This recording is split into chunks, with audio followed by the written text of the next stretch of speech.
चुनौतियां कठिन जरूर हैं, पर नामुमकिन कुछ भी नहीं। आज वक्त कठोर जरूर है, पर इसके बदलने पर कोई शक नहीं। थक जाता हूं कभी कभी लगातार चलते चलते, पर मंजिल की ओर है हर कदम, मन में कोई शंका नहीं। पर मंजिल की ओर है हर कदम, मन में कोई शंका नहीं। आज सुनता हूं अनगिनत कहानियां, पर कल को किस्से हमारे भी होंगे। मैं चल पड़ा हूं कर्तव्य पथ पर, मैं चल पड़ा हूं कर्तव्य पथ पर, अपने मिशन पर, और मैं एक कमांडो हूं।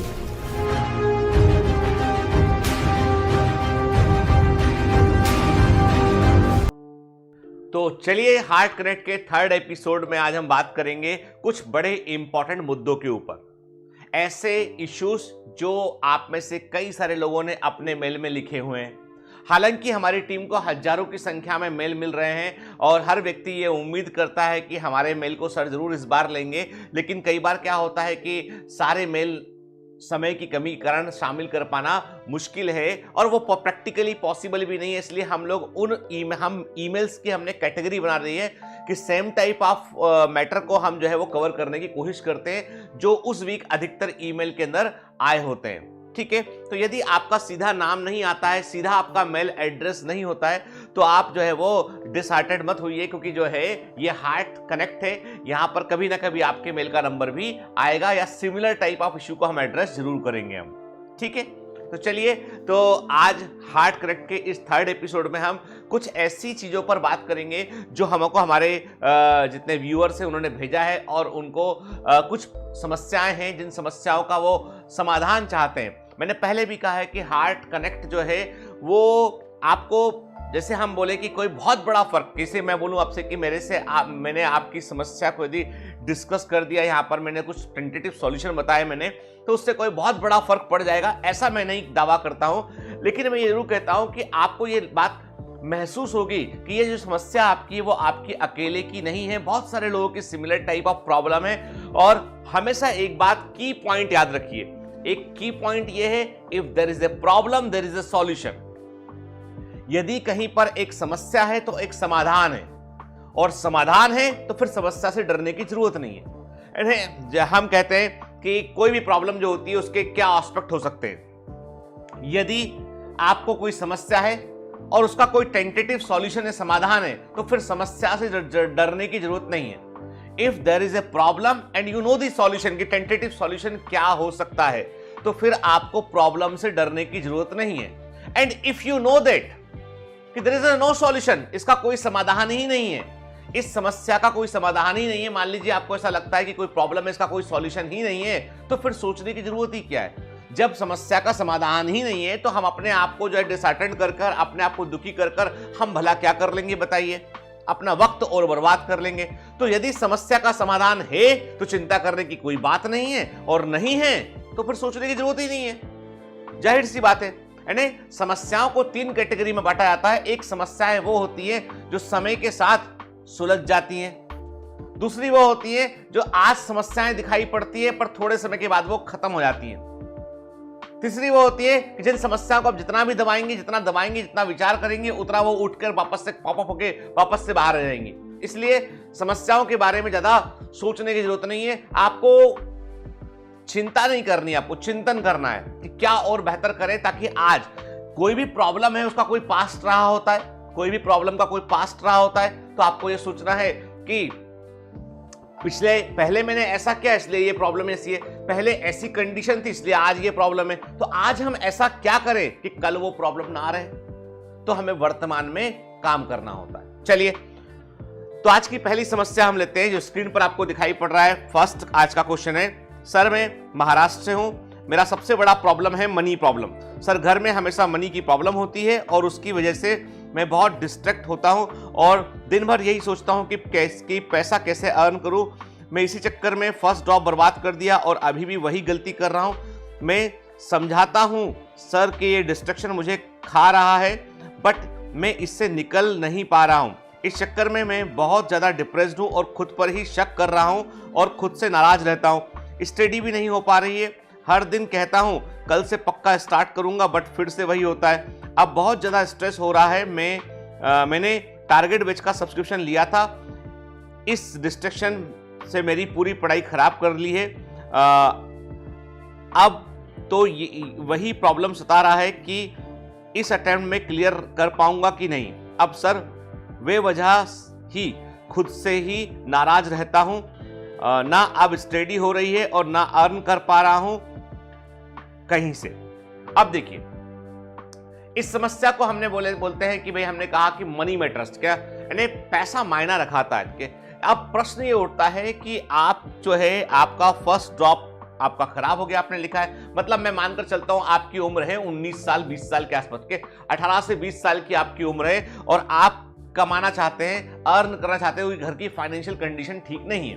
बिल्कुल अच्छी बात है कि यदि आपकी फाइनेंशियल कंडीशन ठीक नहीं है तो वो एक कांस्टेंट आपके लिए नहीं होना चाहिए। तो अब आप यहां लिख रहे हैं कि आपने ना तो अर्न कर पा रहे, इस समय ना आप पढ़ पा रहे हैं। तो आपको एक बात क्लियर कर दूं मैं कि कई समस्याएं ऐसी होती हैं जो छोटी छोटी समस्याएं होती हैं। ये समस्याओं पर यदि आपने बहुत ज्यादा फोकस किया तो ये बड़ी समस्याएं बन जाती है, बड़ी प्रॉब्लम बन जाती है। अब यदि आज आप जो है अर्निंग के लिए आप किसी दुकान पर काम करने लगे, शॉप पर जाकर काम करने लगे, या आपने कोई जॉब कहीं कर लिया, तो उससे क्या होगा? उससे होगा ये कि आपका जो पोटेंशियल था आपका, यानी जिन घंटों में आप बेहतर प्रकार पढ़ते, तो उन पढ़ने वाले घंटों को आपने जो है वो किसी और काम में लगा दिया है। कोई और कहीं पढ़ रहा होगा। और लाइफ में एक बात क्लियर कर दूं, बगैर कॉम्पिटिटिव एग्जाम के निकाले हुए आप आगे नहीं बढ़ सकते। यानी कहीं भी कुछ भी अचीव करना है तो आपको कॉम्पिटिटिव एग्जामिनेशंस को निकालना पड़ेगा, तभी आप कुछ कर पाएंगे। अभी हाल ही में कल भारती मेरे को बतला रही थी कि रतन टाटा का कोई स्टेटमेंट उन्होंने कहीं देखा होगा कि किसी ने कहा कि आजकल की जो जनरेशन है वो ज्यादा पढ़ने वालों का मजाक उड़ाती है, उनको नर्ड बोलती है कि ज्यादा पढ़े लिखे लोग जो है, बच्चे ज्यादा पढ़ते हैं, क्लास में जो है वो कितने बुक वॉर्म है, नर्ड हैं, ऐसे आजकल के जो बच्चे हैं वो मजाक बनाते हैं। तो रतन टाटा ने एक बात कहा कि आप क्लास में पढ़ने वाले बच्चों का, मेहनती बच्चों का मजाक उड़ाना बंद कर दीजिए, क्योंकि एक दिन आपको उनके अंडर ही काम करना पड़ेगा, एक दिन आपको उनके नीचे ही काम करना पड़ेगा, इसलिए उनका मजाक उड़ाना बंद कर दीजिए। सच्चाई यही है कि हम सब लोग राजा महाराजा के घराने से नहीं है कि हमको जो है वो विरासत में जो है वो सोने जवाहरात ना राज्य मिल जाएगा हमको। हम सभी लोग जो है वो middle class, lower middle class, इस तरह के परिवारों से हैं। तो यहाँ पर पढ़ने के अलावा हमारे पास कोई ऑप्शन नहीं है, पढ़ लिख कर ही हम कुछ अचीव कर सकते हैं। तो अब आप ये सोच लीजिए कि आप यदि आज काम पर फोकस करेंगे तो आपकी पढ़ाई सफर करेगी, तो आगे की ग्रोथ पूरी रुक जाएगी। और आज यदि आप पढ़ने पर फोकस करेंगे, आप छोटी समस्याओं को आप जो नजरअंदाज करेंगे और आज पढ़ने पर फोकस करेंगे, तो कल ये समस्याएं खत्म हो जाएंगी। क्योंकि आपके पढ़ने से, आगे बढ़ने से और आपके आज की परिस्थितियों से लड़ने से, आपके पढ़ने से, आपके आगे बढ़ने से और आपके आज की परिस्थितियों से लड़ने से वक्त बदल जाएगा। और वक्त को बदलना ही तो है, हमें गुजारना नहीं है। मैंने कहा ना, वक्त या तो गुजर जाता है या फिर बदल जाता है, और तुमको बदलने का काम करना है। तो अब आप क्या कर सकते हैं? आपको छोटे बच्चों को ट्यूशंस पढ़ाना चाहिए। जो 6th क्लास के बच्चे हैं, 7th क्लास के बच्चे हैं, अड़ोस पड़ोस में ऐसे कई सारे घर होते हैं जहां पर 1 घंटा जाके आप बच्चे को पढ़ा दें तो आपका अपना खर्चा निकल सकता है, परिवार की थोड़ी आप हेल्प कर सकते हैं। आपको मैं ये बिल्कुल नहीं बोलता हूं कि आप कमर्शियल कोचिंग क्लास बन जाइए, कि आप जाके अनेक आदमी में जाके जुड़ गए आप और अनेकों आदमी के बीच में एक आप भी आदमी बन गए, वहां जाकर टी-शर्ट पहनकर। वो सब काम मत कीजिए, कोई प्रोफेशनल काम नहीं करना है। अभी हमको वो काम करना है जो हमारी पढ़ाई में हमको हेल्प करता हो। तो आप अपने अड़ोस पड़ोस में कुछ छोटे बच्चे होंगे 6, 7, 8 के, जिसको पढ़ाने में आपको एक्स्ट्रा एफर्ट ना लगता हो, कंफर्टेबल हो, उन बच्चों पर ध्यान दीजिए, उनको पढ़ाइए आप। या आस पड़ोस के कोई प्राइमरी स्कूल में, अभी स्कूल हालांकि खुले नहीं कई सारे, पर आप जो है इस तरह के एकेडमिक काम से ही जुड़े रहेंगे तो आपको फायदा होगा, क्योंकि आपका वक्त बर्बाद नहीं होगा। जो आप वक्त लगाएंगे उसमें कुछ कॉन्सेप्ट सीखेंगे आप। तो ऐसे करके आप अपने परिवार को सहारा दीजिए, बजाय इसके कि कोई बड़ी नौकरी ढूंढने की कोशिश करें अभी हम। ठीक है, अभी पढ़िए पहले, जब आप मजबूत हो जाएंगे, जब आप अपनी ग्रेजुएशन पूरा कर चुके होंगे तो आपको अपने आप जॉब, पूरी जिंदगी जॉब करना बेटा, पूरी जिंदगी काम करना हम लोगों को। अभी का जो शुरुआती नींव जो है ना, वो ठीक से बनना चाहिए। ठीक है, चलिए, तो मैं उम्मीद करता हूं कि आप जो है अपनी छोटी समस्या के चलते बड़ी समस्या भविष्य में खड़ी नहीं करेंगे। तो आज आप जो है छोटी समस्याओं का टेंटेटिव सॉल्यूशन ढूंढेंगे कि मैं किनको पढ़ा दूं, कहां से मुझे थोड़े पैसे मिल जाए ताकि मैं अपनी पढ़ाई पूरी कर सकूं। और उसके बाद आपका फोकस होना चाहिए कि ये समस्याएं जो फाइनेंशियल हैं, आज के 5-6 साल बाद जब मैं डॉक्टर बन जाऊंगा, समस्याएं खत्म हो जाएंगी, मुझे जो है वो 70-80 हज़ार रुपए महीना मिलेगा मुझे, मैं और आगे पढ़ाई करूंगा और बड़ा डॉक्टर बनूंगा, मैं अच्छी प्रैक्टिस करूंगा, तो मेरे परिवार का हमेशा के लिए दिन फिर जाएंगे। ये आपके ऊपर निर्भर करता है। तो अब आज का हम दूसरा मेल देखते हैं। Respected Gitendra sir, good morning या good evening sir, I am your official biomentors commando. I hope you got this email. Sir, my father died during the second wave of COVID pandemic. He loved me so much and was ready to do anything for me. I miss him every single second. I am unable to forget his face even for a movement. When I study about lungs, COVID, oxygen, hospital death, anything like this, it reminds me of his death. Apart from this, I have younger brother and sisters. All of them are studying and I am the eldest daughter of the family. एक second, देखिए alarm बज गया मेरा morning वाला. हाँ, तो मैं continue करता हूँ इस चीज को. तो apart from this I have younger brother and sister, all of them are studying and I am the eldest daughter of the family. So I have whole responsibility of the family, sibling education and everything. After Abu's death, my mother has gone in depression. She is not becoming normal. It's been 6 to 7 months and she couldn't sleep at night without taking sleeping pills. I know it is very dangerous for her health, but without those pills she does not sleep. She has thyroid and uric acid problem as well. She looks upset all the time and seeing her upset face, it kills me from inside and I feel so scared all the time, especially at night. These things haunts me. I am too sensitive and too emotional at the same time. I want to study as well and want to do every possible thing for my brother, sister and my mom. Currently I am giving some coaching classes for little financial support to my family, but don't worry sir, I do not backlog my study. I do complete everyday training schedule. Sir, please give me some strength by your words so that I feel you are with me. One of your obedient commando. देखो, आपने बेटा जो समस्या बताई है, ये समस्या भी कई सारे बच्चों की समस्या है. कई सारे बच्चों ने अपना कोई ना कोई पेरेंट जो है कोविड की सेकंड वेव के दौरान खो दिया है. मतलब सरकारी आंकड़ों को जब मैं देखता हूं, गवर्नमेंट डेटा देखता हूं और जब मैं प्रैक्टिकली लोगों से मिलता हूं, तो मुझे लगता है कि आंकड़ों में बड़ा फर्क है.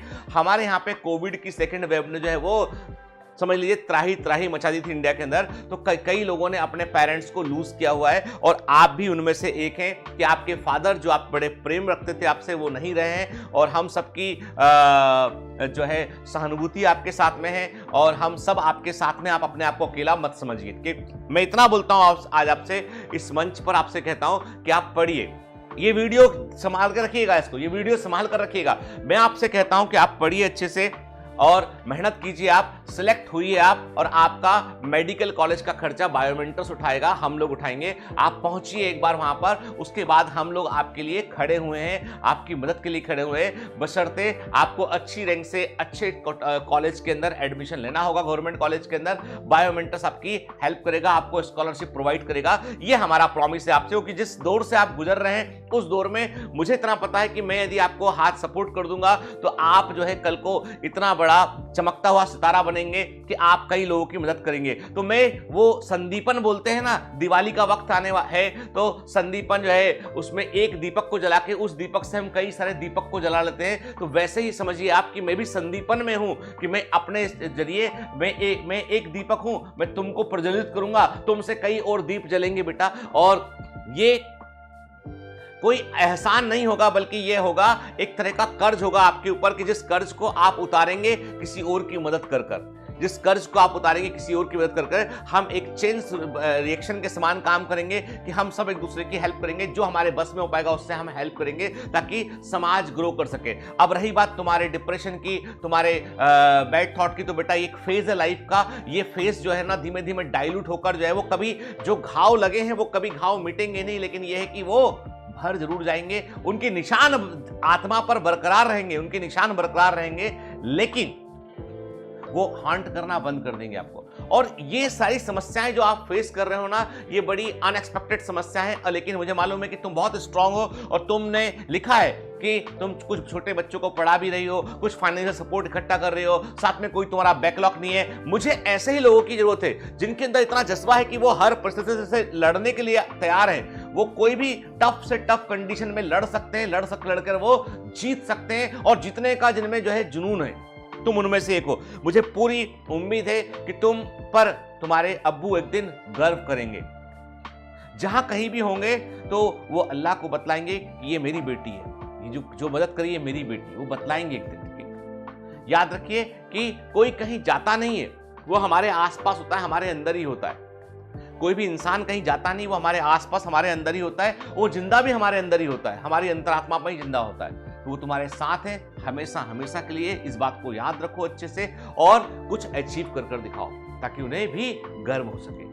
और हम सब बेटा आपके साथ में। मैंने आपसे कहा ना कि आप करिए, आगे बढ़िए। आपको पीछे से हाथ लगाने के लिए हम सब लोग हैं। आप ये मत सोचिए आपने एक पेरेंट को आया। मेरे पास आज इतने सारे लोग पेरेंट्स हैं मेरे पास में जो मुझे ईमेल करते हैं, फोन करते हैं, सर हम किसी की मदद करना चाहते हैं, आप बताइए क्या करें, हम कहां पैसा डाल दें, हम कहां पे डोनेट कर दें। तो मैंने कहा अभी हम कोई डोनेशन लेते नहीं है, लेकिन इन फ्यूचर हम लोग एक जो है वो फंड भी क्रिएट करेंगे ऐसे नीडी बच्चों की हेल्प के लिए। उसमें हर व्यक्ति अपना छोटा छोटा कंट्रीब्यूशन देगा ताकि हम उनकी मदद कर सकें।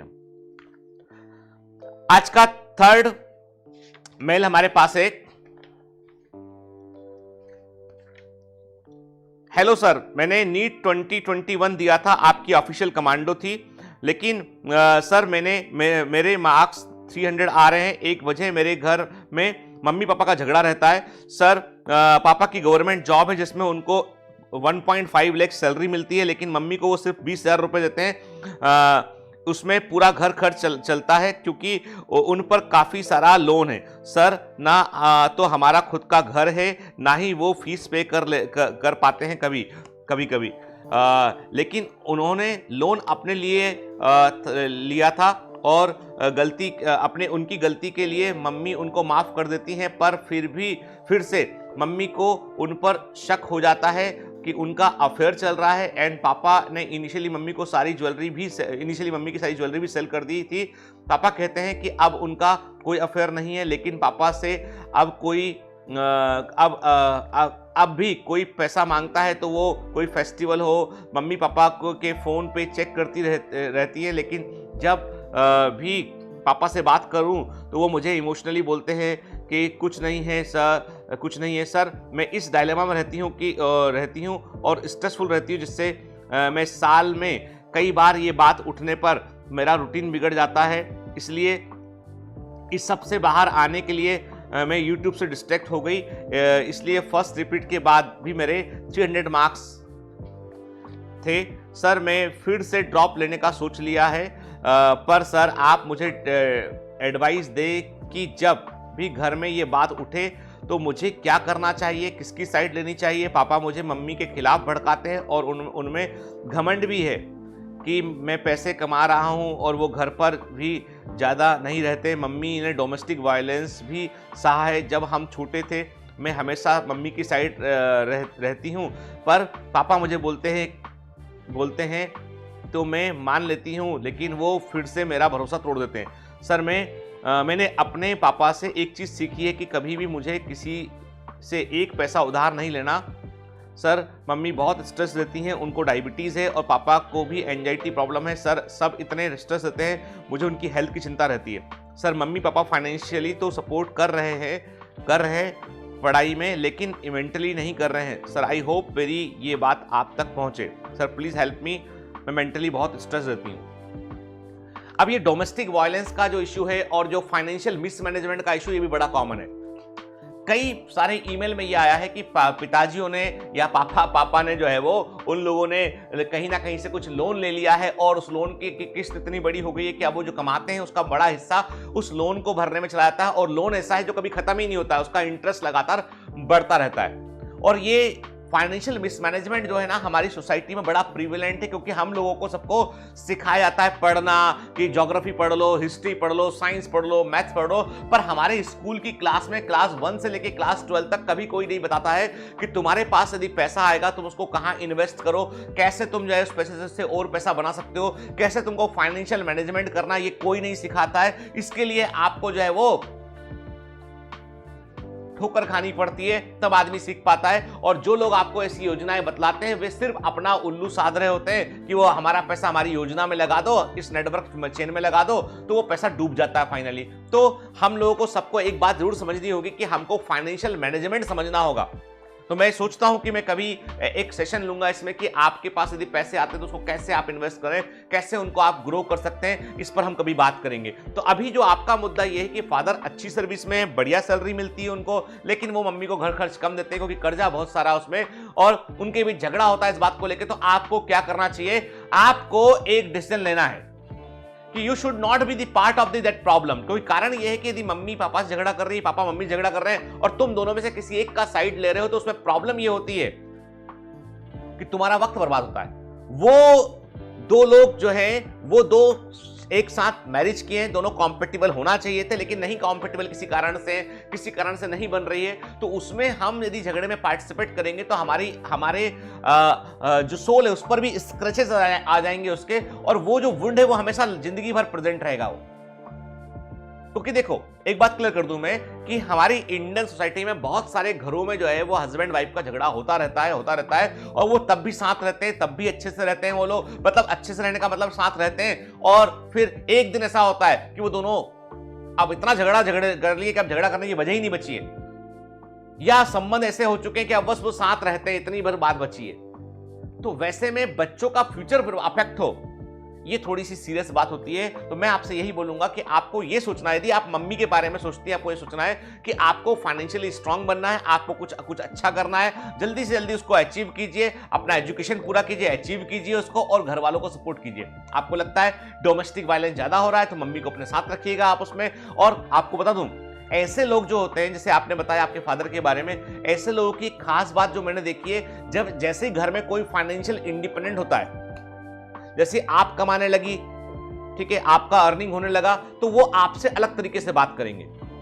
जो लोग अपने फाइनेंस का दम दिखाते हैं कि मैं कमाता हूं इसलिए तुम सब लोग खाते हो, वो लोग बड़े कमजोर होते हैं अंदर से। जैसे ही घर में कोई और दूसरा व्यक्ति खड़ा हुआ कमाने के लिए, तो फिर वो सरेंडर कर देते हैं। ये बात याद रखिएगा, मैं आपको ह्यूमन साइकोलॉजी बतला रहा हूं। परिवारों में दादागिरी तब तक ही चलती है जब तक एक ही अर्निंग मेंबर होता है। दूसरा मेंबर भी अर्निंग हो गया तो बात खत्म हो जाती है, वहां पर न्यूट्रलाइज रहती चीजें। तो ये वक्त की बात है, इसलिए आप इसमें ज्यादा इन्वॉल्व मत होइए, आप पढ़ाई पर फोकस कीजिए।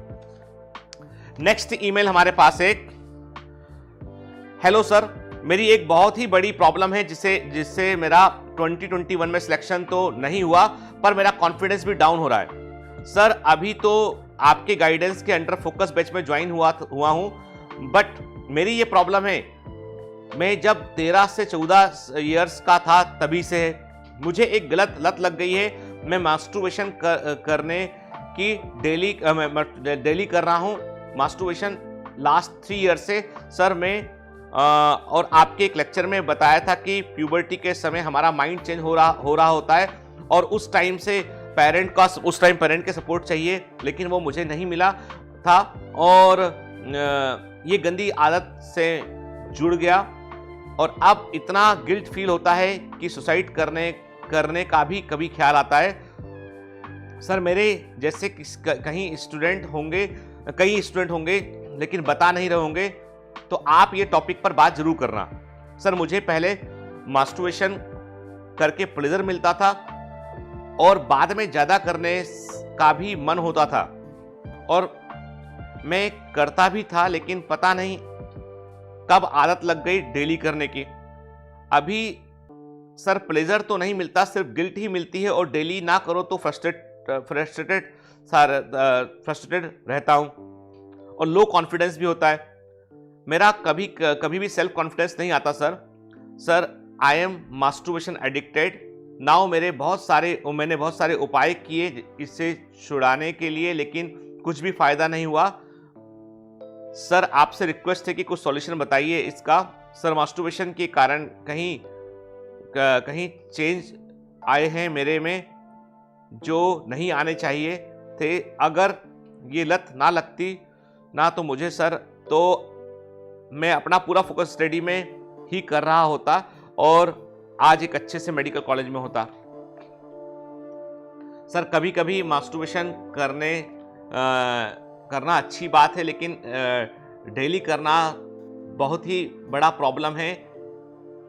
ये बात जानता हूं, लेकिन अब मेरे मन में कुछ ख्याल नहीं होता है। मैं मास्टरबेशन कर लेता हूं और मुझे पता भी नहीं रहता कि जब पता चलता है तो आंखों में से आंसू निकल आते हैं सर। अब देखिए एक मुद्दा, इस मुद्दे पर आपने सोचा होगा मेल डालते समय कि सर शायद बात नहीं करेंगे इस पर। जब मैंने देखा कि ऐसे मेल भी बड़ी संख्या में आ रहे हैं जिनमें जो है वो मास्टरबेशन के मुद्दे को उठाया गया है, और मैं एक बात क्लियर कर दूं आपको, यदि हम मेडिकल साइंस के पॉइंट ऑफ व्यू से बात करें, देखिए आप इस आंसर को जज करने की कोशिश मत कीजिएगा, ये बिल्कुल प्रैक्टिकल आंसर है एक डॉक्टर की ओर से। I am a practising doctor. तो मास्टरबेशन की आप बात करें तो मास्टरबेशन क्या है? That is a sexual activity जिसमें कि पार्टनर की आवश्यकता नहीं है, नंबर एक, ठीक है ना। हम इसको ऐसे डिफाइन करते हैं, it is a sexual activity जिसमें कि पार्टनर की आवश्यकता नहीं है। और ये क्यों है?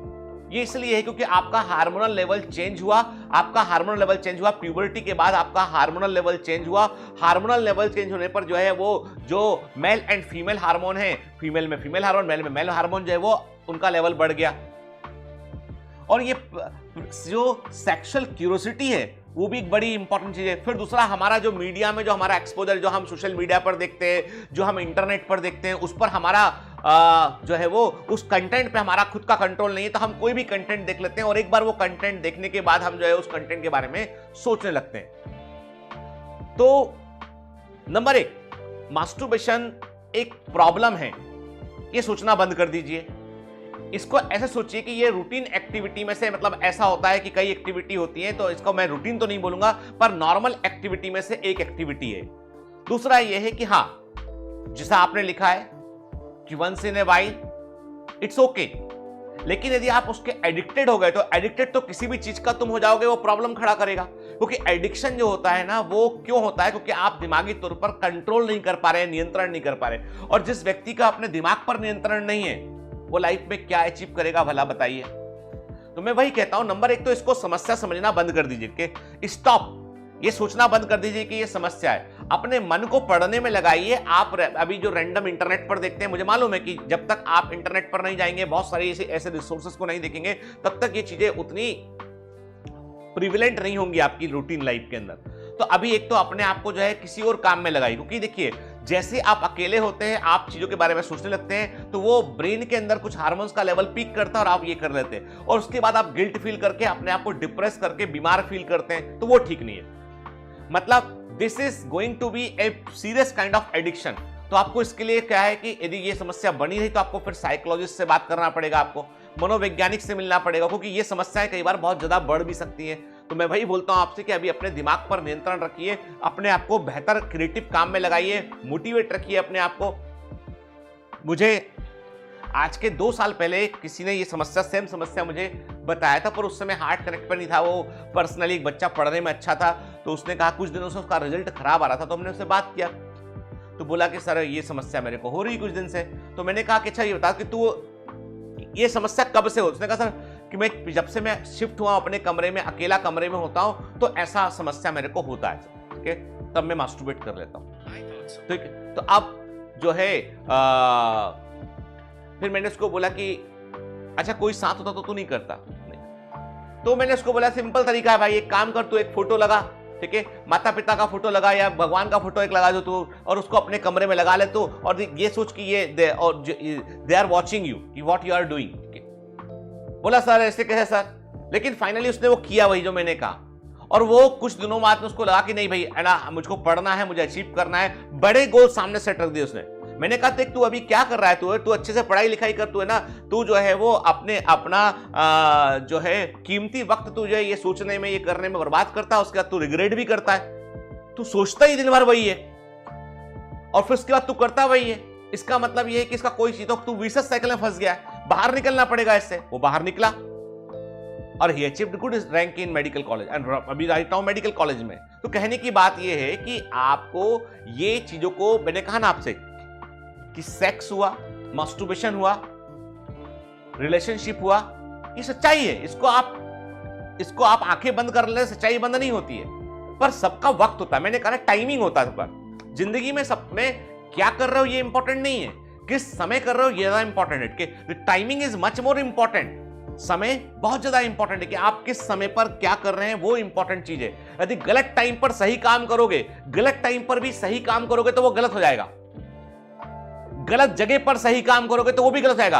आपका टाइमिंग करेक्ट होना चाहिए, प्लेस करेक्ट होना चाहिए, समय, सही जगह, सही काम, सही आउटकम आएगा। परंतु यदि आपका गलत समय, सही जगह सही है, समय गलत है, तो आउटकम गलत आएगा। कुछ भी गलत होगा इसके अंदर शामिल, यानी wrong timing, wrong place, wrong outcome. ठीक है, right timing, right place, right outcome. तो अब ये सोचना है हमको कि 19 साल 18 साल की उम्र में हम मास्टरबेशन में फंस कर अपना पूरा भविष्य बिगाड़ लें, तो कैसे काम चलेगा? तो आपको उससे बाहर निकलने के लिए अपने आप को मनोवैज्ञानिक तौर पे मजबूत बनाना पड़ेगा। आपको मैं कहता हूं, पहली बात तो गिल्ट से बाहर निकलिए। ठीक है, कर लिया, बात खत्म होगी। अब पढ़ने पे फोकस कीजिए। फिर अपने आप को, जैसे सिगरेट छोड़ता है ना व्यक्ति, सिगरेट छोड़ता है कि सिगरेट की लत लगी है, दिन में 4-5 सिगरेट पीता है, 10 सिगरेट पीता है, तो वो पहले सिगरेट आधी पीता है, फिर सिगरेट के दिनों में घंटों में गैप करता है, फिर धीमे से 4 दिन बाद सिगरेट पिएगा। ऐसे करते करते वो सिगरेट छोड़ता है एक दिन। आप भी अपने आप को जो है वो वैसे ही मोटिवेट कीजिए आपके कि भी ठीक है, अभी हमारा जो है वो डेली में हम इस रूटीन में इन्वॉल्व हैं, हम इसको 1 दिन 2 दिन छोड़कर करेंगे, इसके बाद हम समय देंगे। ठीक है, हम अपने आप को इन काम में इन्वॉल्व करेंगे, हम जो है ऐसे, हम जो है वो इस चीज़ों को फॉलो करूंगा, अपने आप को ये रिवॉर्ड दूंगा यदि मैंने ये नहीं किया तो। और सोचिए इस बारे में, क्योंकि और फिर अभी हमारे यहाँ पे बहुत ये बना हुआ कि अब देखो, मैंने पूरा पढ़ाया हुआ ह्यूमन रिप्रोडक्शन, कैसे स्पर्म बनते हैं, कैसे रक्त में इकट्ठे होते हैं और कैसे वो बाहर निकल जाते हैं, क्या तो उससे कि भी खून कम पड़ेगा, वो तमाम चीजें उल्टी सीधी जो हम पढ़ते हैं सुनते हैं, तो उन पर मेरा यकीन नहीं है। मैं मेडिकल साइंस के पॉइंट ऑफ व्यू से बात करूंगा कि this is the kind of sexual activity जिसमें पार्टनर की आवश्यकता नहीं है, तो ठीक है। लेकिन मैं वही कहता हूं कि सेक्सुअल एक्टिविटी का भी यदि एडिक्शन किसी को है, सेक्स का भी एडिक्शन किसी को है, तो वो एडिक्शन ही है, वो नुकसान ही करेगा, वो फायदा नहीं करेगा। लत जो है किसी भी चीज की हो, अच्छी से अच्छी चीज की लत भी जो है नुकसान ही करती है, तो लत नहीं लगना चाहिए, लत नहीं लगना चाहिए, ये इंपॉर्टेंट चीज है। तो एक तो गिल्ट कॉम्प्लेक्स से बाहर निकलिए इसका, और इसको स्वीकार कीजिए कि हाँ भाई ठीक है, ये हमारी पर्सनालिटी का हिस्सा बन गया, हम इससे धीमे धीमे कैसे गेट अवे करेंगे। तो गिल्ट से बाहर निकलेंगे तो आपको समाधान मिलने लगेंगे। आप यदि गिल्ट के अंदर रहेंगे पूरे समय तो समाधान नहीं मिलेंगे। सुसाइड का विचार, क्योंकि इस बार भी सोचेगा, मान लीजिए कोई ऐसा व्यक्ति सुसाइड कर लेता है, तो इस बार भी सोचेगा भैया तेरे को इंसान का जन्म दिया, तू तो क्यों मर गया? तो साहब मैं मास्टरबेशन करता था तो मेरे को सुसाइड कर लिया एक दिन। तो ये गलत है, सोचना ही गलत है, मतलब ये सोचना ही हास्यास्पद है कि ये ऐसी बात है कि जिस बात पे कि मतलब कि आप जो है बगैर किसी वजह के अपनी जान की कीमत ही नहीं समझते आप, तो कैसे सोसाइटी के लिए कुछ करेंगे, अपने लिए कुछ करेंगे, अपने घर वालों के लिए कुछ करेंगे? तो मुद्दा ये यहां पर कि आप एक साइकोलॉजिकल ट्रैप में फंस गए, वहां से बाहर निकलिए, बाकी ये समस्या नहीं है। कई सारे यंगस्टर जो है वो ये मेल करते हैं, बोलते हैं सर बताइए इस बारे में। मैं वही कहता हूं बेटा कि जिससे यदि आप इसको बहुत कुछ कंसीडर करेंगे तो ये समस्या है, पर if it's a once in a while, it's a part of your life, avoid it. पढ़ने पे फोकस करो, पढ़ने पे तुम्हारे पास इतना पढ़ने को काम है कि तुमको उधर का ध्यान नहीं जाएगा, और ध्यान जाता है, खत्म हो गई बात भाई। आपको जाता है, मैंने कहा ना आपसे कि it's like a sexual activity. तो अब मैं प्रमोट नहीं कर रहा हूं, आप कई बच्चे उस पर कमेंट करेंगे सर आप मैं बिल्कुल I am not promoting anything and I am also not demoting anything के। मैं बोलता हूं practical human psychology, human behaviour जो हिस्सा है उसका हिस्सा है, इसलिए इसको लेके गिल्ट करना गलत है। हाँ, ये बोलता हूं मैं आपसे कि wrong timing, wrong place, wrong outcome. ठीक है, यदि आज 18 साल की उम्र में, 17 साल की उम्र में रिलेशनशिप हो जाता है, कमर्शियल सेक्स वर्कर को व्यक्ति जाके विजिट करता है, ठीक है, या इलिसिट रिलेशनशिप बनाता है, या किसी को चीट करता है, तो वो सब गलत है, क्योंकि उसमें क्या है, उसमें भविष्य खराब होता है। मैं कहता हूं आपसे कि आप पहले कुछ अचीव कीजिए, ठीक है, फिर आपको खुद ये चीजें फनी लगेंगी कि हम ये क्या करते थे एक जमाने में। तो उसको, उस ट्रैप से बाहर निकलिए, लोगों से खुल के बात कीजिए लोगों से। मैंने कहा डॉक्टर की हेल्प, डॉक्टर हैं आपकी हेल्प कर सकते हैं, आपकी वो चीज़ों से निकलने में। काउंसलिंग की रिक्वायरमेंट होगी यदि आपको ये वाकई में बहुत सीरियस है तो काउंसलिंग की रिक्वायरमेंट लीजिए, साइकोलॉजी से जाके मिलिए, वो समझते हैं, डॉक्टर सब समझते हैं, और वो आपकी मेडिकल पॉइंट ऑफ व्यू से हेल्प करेंगे। उम्मीद है कि आपको आपका उत्तर मिल गया होगा। मैं वही बोलूंगा आपसे कि लत मत बनाइए। दुनिया में कोई चीज अच्छी बुरी नहीं है, पर लत सबसे बुरी है, ये बात पक्का है। तो चलिए मिलेंगे अगली बार फिर हार्ट कनेक्ट के नेक्स्ट एपिसोड में कुछ नई समस्याओं के साथ में, कुछ डिफरेंट टाइप ऑफ जो है वो जो प्रॉब्लम्स जो लोग फेस कर रहे हैं उसके साथ में। तो आप दिए गए ईमेल आईडी पर अपनी समस्याओं को जो है वो भेज दीजिएगा इसमें, तो हमारी टीम उसमें से जो है वो छांट लेगी आपको। तो को गौर कीजिएगा कि मेल के अंदर अपना नाम मत लिखिएगा, मेल के अंदर अपना नाम मत लिखिए, लास्ट में लिखिए तो हम लोग उसको हटा देते हैं, ठीक है ना। और आपको लगता है कि किसी और मुद्दे पर भी हमें बात करना चाहिए तो वो भी हमें सजेशन भेजिएगा उस पर। Have a great day, all the best, bye bye.